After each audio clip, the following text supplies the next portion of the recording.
I can see we've got a few participants in. Good morning, everyone. Thank you for joining us. We're here with Daniel Woodley, who's our Head of Universities and Careers here at DLD College London. And we're going to talk about the journey to university. So over to you, Daniel. Hello, good morning. So in this presentation, I'm going to talk a little bit about preparing for university, but also more specifically about what we do at DLD to assist students to get into their desired degree course.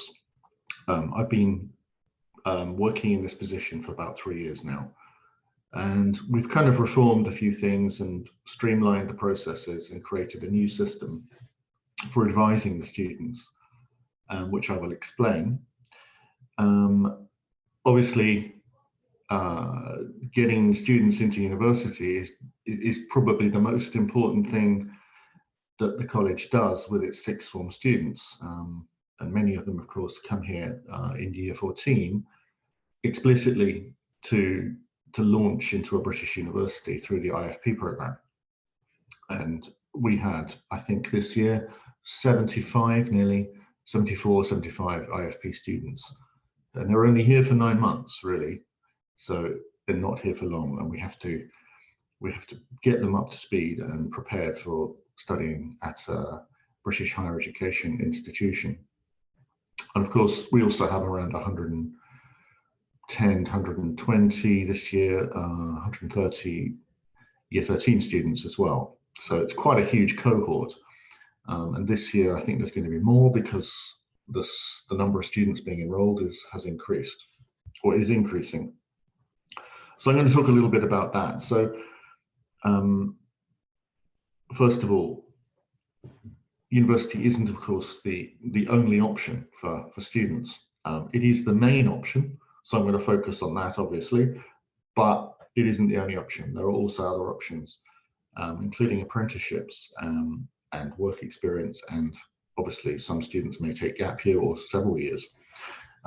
Needless to say, a lot of our students are people who probably will go into a business, some form of a family business, or if their family is involved in a business in their home country.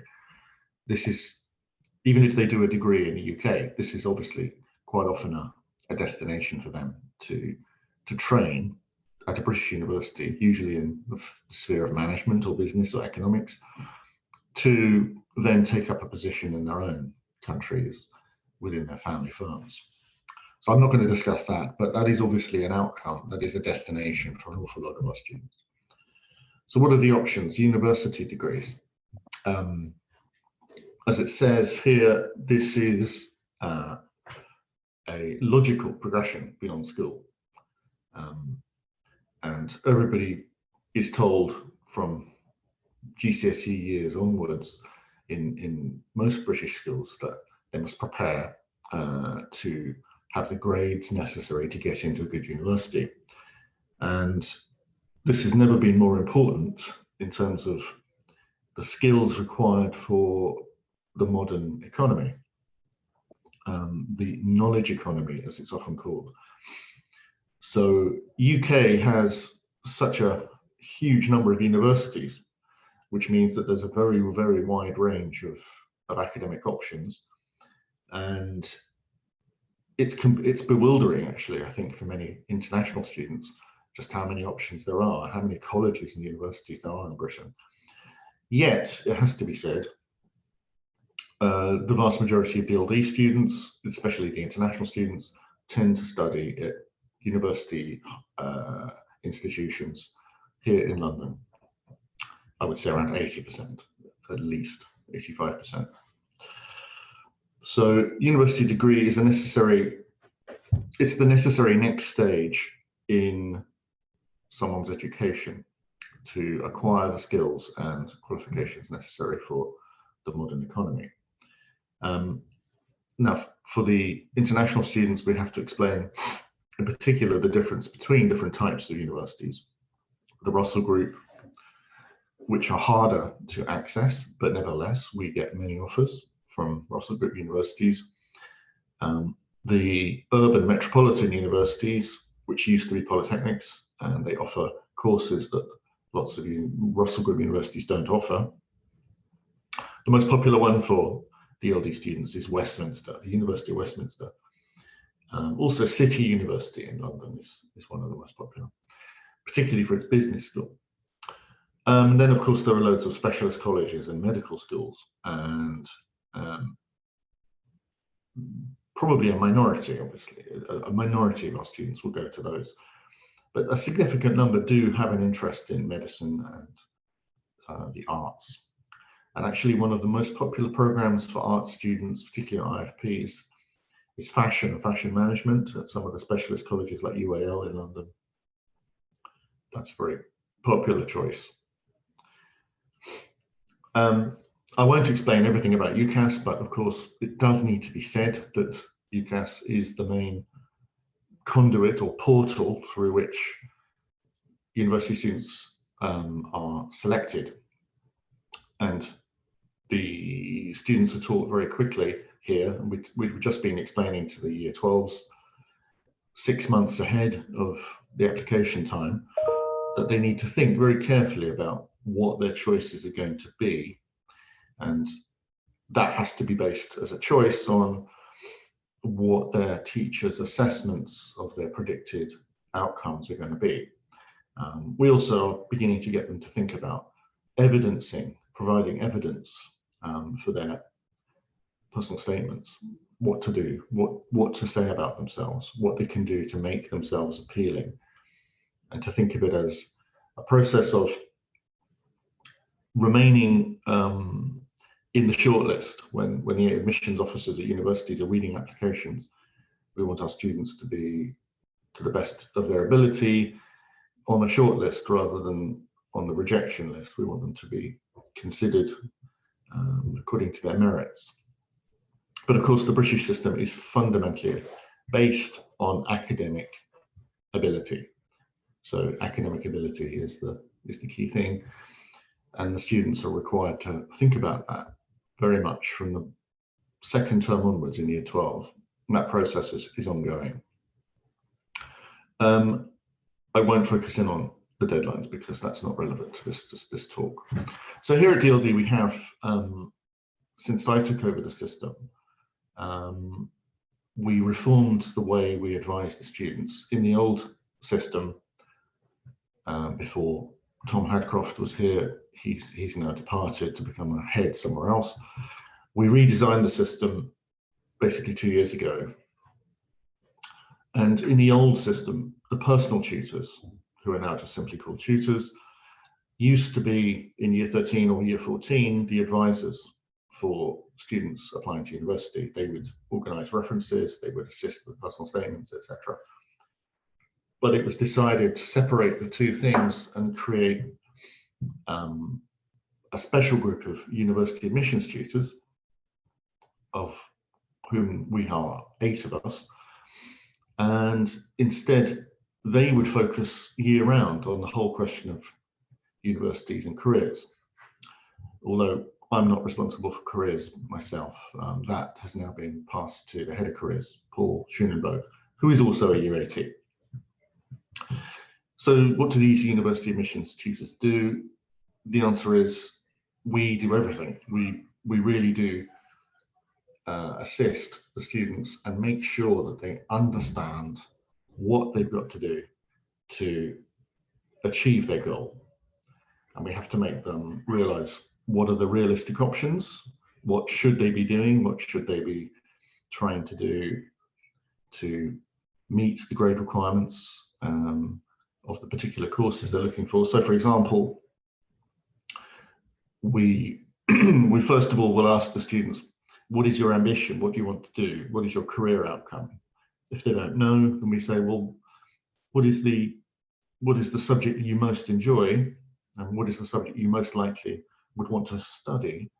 Bearing in mind, universities in Britain are very specialist. You go in, do a single honours degree, you're already becoming quite specialist, or specialised rather, within your first and second year, unlike in the American system, for example. So we either we focus on their career aspiration, we focus on their intellectual subject choice aspiration. And of course, some students don't have any idea what they want to do, so we have to try to give them a bit of input. And we also obviously write references. We have to write supporting references, which are going to be positive, interesting, informative. We need to tell the university something about these young people, what their skills are, and what they will bring to higher education. So that's what we do, and the cycle never stops. As soon as the year 13s and 14s, as soon as their applications are complete in January, we move on to the next year, year 12, and then we continue to advise the year 13s and the year 14s on their offers. In May, we will start to induct the year 12s into the new UCAS Apply 2024 when it opens in May.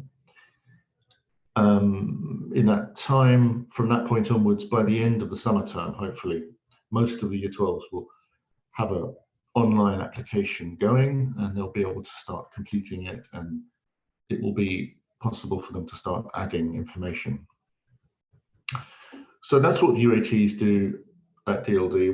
We do talk to the subject heads as well, and we try to identify through the subject heads what the relative achievement levels are of all the students in our cohorts. Each of us is responsible, each of the UATs is responsible for probably around 25 students now, because the numbers are increasing, and we may appoint another UAT, University Admissions Tutor, hopefully this year, to pick up the numbers to assist. Okay, so the deadlines for, these are deadlines for internal deadlines for DLD. This is not necessary to discuss here. So for the students, we would explain at this point in the year the pathways to higher education via DLD. And this is based on typical examples of the way students in the last few years have been progressing through from their home countries or the schools they come from in Britain into DLD sixth form, or in some cases year 11, and then, or in the case of year 14, they arrive and they're here for just 9 months. They're the foundation year. So these are the typical pathways. The majority of our students, as in any UK institution, are A-level. The vast majority, 70% or so. But we do have quite a few BTEC students. They are the minority. There's only a few BTEC subjects. Media is the most popular. Business and media are the most popular. But they are the minority. There aren't that many students doing BTEC. So the main pathway is A-level or BTEC and A-level, which is the combination of the two. And what I'm going to show you is just some examples of the sorts of degree programs we would encourage students to try to apply for, depending on their ability level and what they are studying.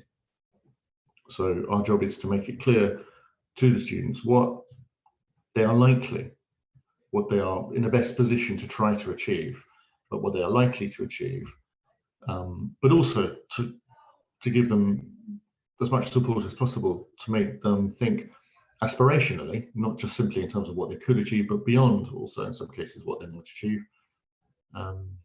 So at the very upper end, at the top end, we would have a minority of students who would apply for degrees like this. This is just an example, engineering at Imperial. If my memory serves me correctly, I think we have 1 or 2 students with offers this year to do engineering at Imperial, which is a very tough course to get onto. And it requires an enormous amount of preparation on the part of the student, mostly, but also assistance from us to give them that edge to be able to get shortlisted for this type of course. Imperial is very attractive as a choice, also because it's in London. So it's ultra competitive. And even if the course requirement is only A star AA or A star A, you usually would find that the predicted grades for this type of applicant would need to be 3 A stars plus a whole range of other things such as EPQ, extended project qualification, or some other extension activity. Needless to say as well, students applying at this level really do have to have perfect GCSEs or very, very good GCSEs. So this is at the upper level. Slightly more accessible and a very common option for DLD students is to apply for business or economics at a university like UCL or LSE. This could equally be LSE. LSE is harder to get into.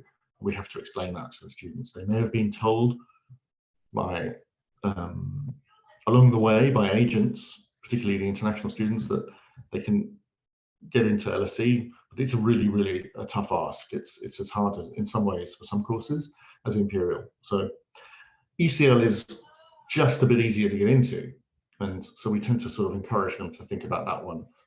Economics at UCL is a very good degree course.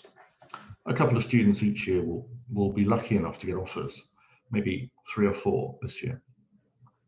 Again, even if the course requirement is A star AA, you need, as a student, you need to have certain types available. So you have to have maths, you must have economics, and something like politics, which is what I teach. But it doesn't have to be politics. It could be history, or it could be physics. It doesn't really matter, but they must have maths and economics, preferably with an A star prediction in both those subjects.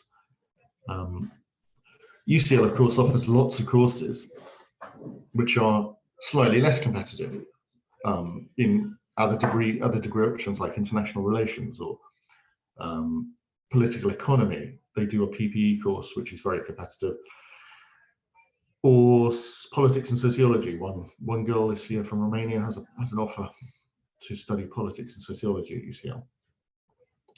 So it's an more accessible option, and we tend to advise the brighter students, the more able ones, to put this on their list if they're looking for subjects, anything from the sciences, even medicine as well, to social sciences, humanities, and in some cases business. In fact, the business management course at UCL is very tough to get into. A third example, this is a very common choice for international and domestic students at DLD, particularly international students, because they can access this, although I haven't put it on the screen, they can access this with IFP as well. So there's 2 or 3 routes into cities to study business management, and the Bayes Business School is very popular and is highly rated. It's rated higher than the King's College Business School, I think, in the rankings. It doesn't have the same status, I think, in people's minds, but it's a very good option. So this year there are probably at least 20 or 30 students who will have offers from City. Not all of them will take up these offers. Many of them will have offers similarly from Queen Mary, which tends to favour our students quite a lot too. Both of those, Queen Mary and City, would require something like 3 A levels, 3 A's. But they would also take other options, including BTEC in some cases, where the students predicted distinctions. And also, I didn't put it on the screen, but also IFP, probably 70 to 75%. If a student's capable of getting 75% across the 3 main subjects of the IFP program, business economics with maths, they usually will win a place at City. So each year, I can't remember exactly how many, but at least 15 students from DLD will, possibly more, go to City universities. It's very popular. So that's a very common example number 3. Example number 4, again, this is very popular here among DLD students who do media, arts, whether they're doing A-level or whether they're doing BTEC. This is very popular among the BTEC students in particular. And again, requires distinctions. This is an example from the University of Greenwich, BSc Digital Media and Design. There are lots of universities in London that will do this course, but this is supposed to be one of the more popular ones, and it's rated. So we would advise students to put this on their list if they're thinking of doing digital media as a degree. For A-level, they would need BBC. Also, as it says, they would need evidence of creative potential, and this is the case with all of arts, design, fashion type degrees, that the students do not just require good predicted grades, good references, and a good personal statement. They also, in some cases, will need an excellent portfolio to show their talent. And our art teachers and our university admissions tutor, who's in charge of the arts applicants, is very good at assisting them in doing this. And there's a growing number of students at DLD who do the arts and fashion subjects. So number 5 is a subject quite closely linked to this. I just picked this one because Ravensbourne is increasingly popular among our students too, but I could equally have put several others, different ones. The BA in Advertising and Brand Design. A similar option would be a BA in Fashion Business or BSc in Fashion Business Management. And this is very popular among the IFP Fashion Management students, who are obviously all international, and they see this as the route into the world of design, the world of fashion, management, of advertising, and also in some cases marketing. Again, here they would obviously need to have some evidence of talent, and the talent would be in their portfolios. So if I just go back, you can see there are differences, strong differences between this type of traditional academic degree and these types, which are less demanding, but nevertheless quite tricky.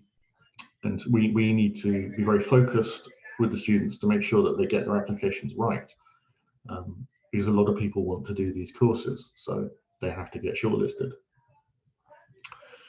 So those are some typical examples of the areas where we would traditionally be pushing students towards, differentiating according to their different levels of ability, or not just ability, but also talent and or aspiration. As you can see from this pie chart, this is a breakdown from last year of the distribution of popular undergraduate degree courses chosen by DLD students. And as you can see, by far the most popular is business and management, 32%. I think that's even gone up to maybe 35% now. So the STEM subjects, science, technology, and mathematics, are around 10%, and the arts and creative media are around 17%. Most of the humanities applications are politics, sociology, economics, and in some cases, not many, but there are some who do things like classics and that kind of thing. So that's a rough breakdown. And we try to show the students this to make them realize what segment they're in terms of the overall application profile for the college. This is also, I would say this is not typical of a typical London private school or college. A typical school in UK, in the sixth form, I doubt that the breakdown would look exactly like that.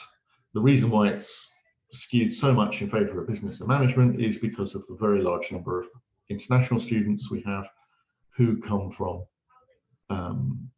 families that want their sons and daughters to go into that field.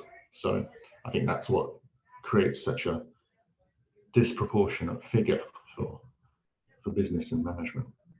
that also includes finance. Quite a lot of students want to do finance. They want to, and they are encouraged to do mathematics, obviously, at A level. So what do we advise the students to do? What can they do?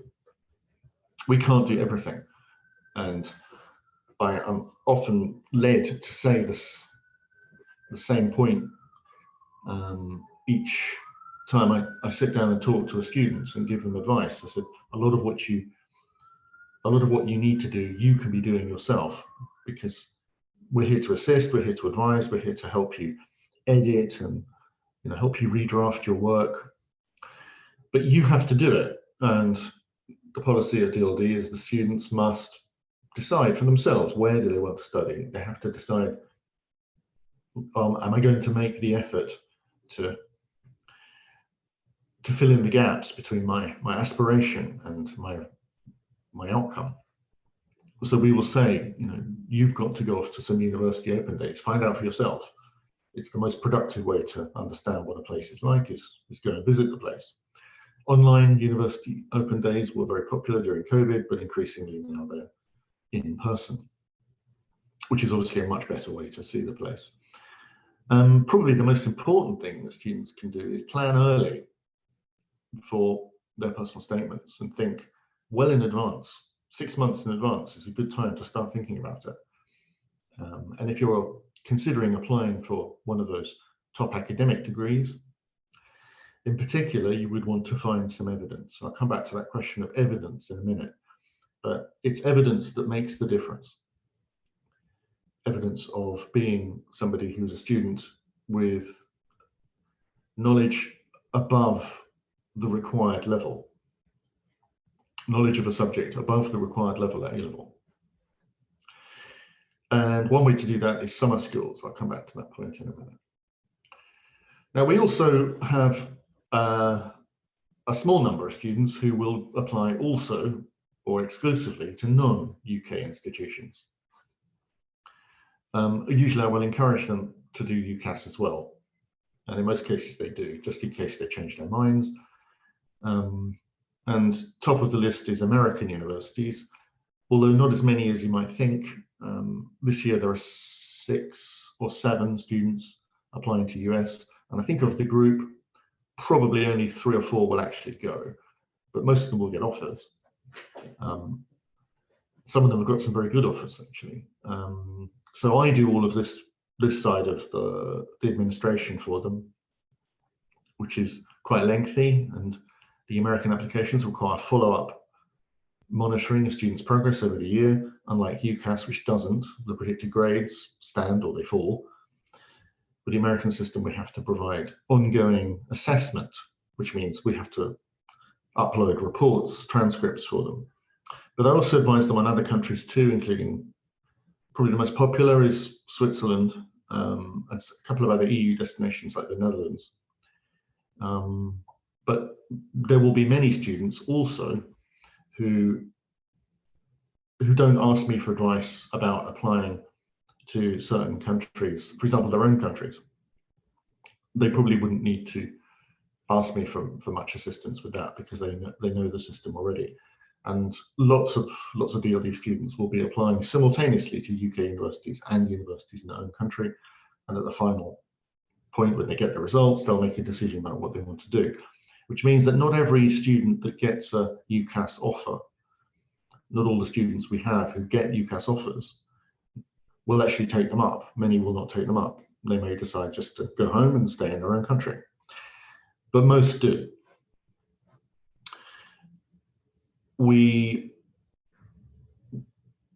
That's the general point. I suppose in a typical year, 10 to 12, maybe 13 students are going to be applying to some of the countries I just mentioned.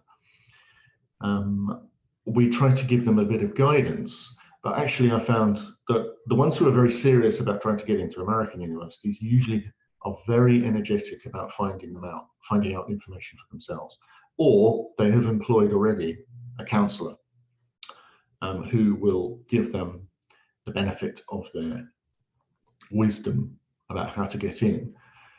And some students, when they do go to US, after a while change their minds and come back and decide maybe they want to stay in UK.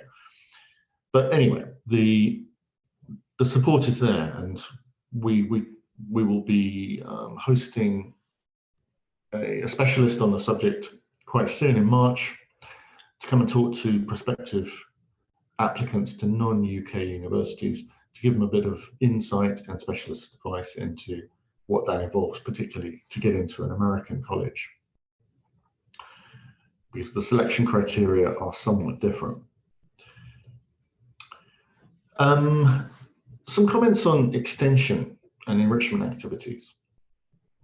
So it is often said, well, students need to find evidence to show extra ability or to augment their application, to supplement what they're trying to say about themselves, or to supplement the evidence from predicted grades. I want to say something which shows that they actually did something different, that they engaged in something. So there's two options: extension activities, which are designed to show that the student went off and found something very interesting based on the work that they were already doing in the syllabus. This is most common. This is a very useful way for people to show that they have initiative and that they have the ability to, the resourcefulness to find something, to do something different. And of course, we would encourage the students to ask us as teachers as well. I would encourage my students in politics to develop their learning in a field, in a topic that they particularly enjoyed, and take it further. The alternative is enrichment activities, which is in-depth learning, like, for example, extended project qualification, which is usually, not always, if the students who finish it generally get an A or an A star. We've had some very good results the last few years. I run that program for the students, and 6 or 7 students per year roughly will do EPQ. And it's a very good way to add to your personal statement, but it's not necessary, and students should never be told that EPQ is necessary. It's not. The UK universities require 3 A levels, or in some cases 4 for certain degrees. But EPQ can be supportive and can lead to a grade requirement reduction in some cases. So if a student is offered AAB, but they're doing EPQ, they might be able to get into the degree course with BBB. So that's useful also for students who are looking at UCAS points, which is universities who are willing to take into consideration a whole range of academic qualifications, including all sorts of things like music qualifications or other things, or including combinations of A-level and BTEC. A lot of our students will apply to universities that use UCAS points. Obviously, Russell Group universities don't. They want grades, and the grades have to be met. So we do encourage our Year 12 students who've got an aspiration to go off and develop it, particularly if they're trying to get into one of these elite universities like Imperial, which I mentioned, or LSE, or King's. We also have essay prize competitions at DLD for the students to show some ability to add to their range of skills, to prove that they did something that involved them learning, taking the initiative, go off, research something, to research it to the point where you could write about it with a certain degree of authority and be impressive and edit it properly. So students who do that, definitely that helps to stand out. It's good evidence. And we also will allow certain students to do A-levels in their own language, although that's not always necessarily the best option, but it is an option. It's an additional option. So extension and enrichment activities are very useful. CCAs can be very useful as well to talk about. DLD offers lots of CCAs, and students can do all sorts of different things. The more that they're involved with those CCAs, co-curricular activities, the more they get out of them, if they're consistent and they attend and they participate properly, then they can definitely use the information or the experience to say something positive about themselves in their personal statements. Finally, a quick comment on summer schools. Now, we can't organise this for students, but we do constantly remind them that what they would definitely try and do, especially if they're in year 12 or maybe in year 11 as well, is think about getting a place on a summer school. So we mentioned earlier, a student who was successful getting into Imperial to do engineering. He did a summer school at Imperial last August. And that definitely gave an opportunity to show initiative and to gain something. And he was able to use that in his application, and he did win a place. He did win an offer. So summer schools are useful, but they require booking. And it's this point in the year when students are advised to start thinking about it. If they're in year 12, it will give them huge insight. And also there's pre-university courses, which are a great taster, an opportunity to find out what university's like. They're primarily for students who've got offers to go to university. So we're talking here about year 13 and year 14, not year 12. But pre-university courses are excellent as a taster for what to get ahead and understand what they're getting into when they get to university. They can, as it says here, students can practice key skills required for their degree courses, and they can learn what lecturers value in students. So that's definitely something to consider. So to repeat, the pre-university courses are largely aimed at students who already have offers to go to places, and they would like to use maybe some of their summer before the term starts to do something positive before they start the course. This is often quite a good advantage. I think that was the final slide on universities. A quick comment on apprenticeships. The vast majority of our students are going to go to university, but nevertheless, apprenticeships are also a big option and should not be neglected. So with Careers Week coming up soon, we're going to be reminding students that an alternative to higher education is to find some type of professional qualification as a route into the career that they want to follow. It doesn't necessarily have to be the career that they actually adopt, but obviously it makes sense if it is. I'm not going to go into all of the many types of apprenticeships available, but just a quick comment that these are some of the areas where students definitely could use apprenticeships as a route into things like healthcare, law and finance as well. Law is obviously easier to get a degree in law, but not everyone wants to do a degree in law, and you can work in the field of law without having a LLB Hons. You don't necessarily have to have a law degree. And the same applies to finance. You don't necessarily need a degree in finance. So there are also degree apprenticeships, which is a kind of compromise between university and apprenticeships, where you are part of the cost of your degree program is paid for by your future employer, by a future employer and the government. This is something which is obviously far more relevant to the domestic students who are going to be almost certainly working in the UK. Therefore, they're thinking more closely about what follows immediately from school. And probably university is still an option for them, but they might be thinking in terms of a more practical way to spend the next 3 or 4 years of their lives. They may not wish to just study academic ideas and knowledge purely for the sake of it, or knowledge for purely intellectual academic reasons. So this will be less appealing and less relevant for the international market, is what I'm really saying, because apprenticeships are less likely to yield an outcome for international students unless they decide they're going to stay and work in UK, and that might not even be possible depending on their visa situations. So I've put a couple of examples in here of apprenticeships, accounting and finance, which I mentioned.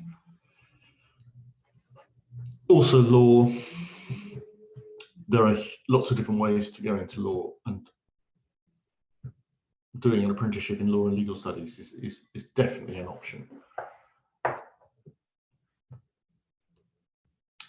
Finally, there is, of course, taking a gap year, which is not a bad idea, but it's not necessarily always a good idea.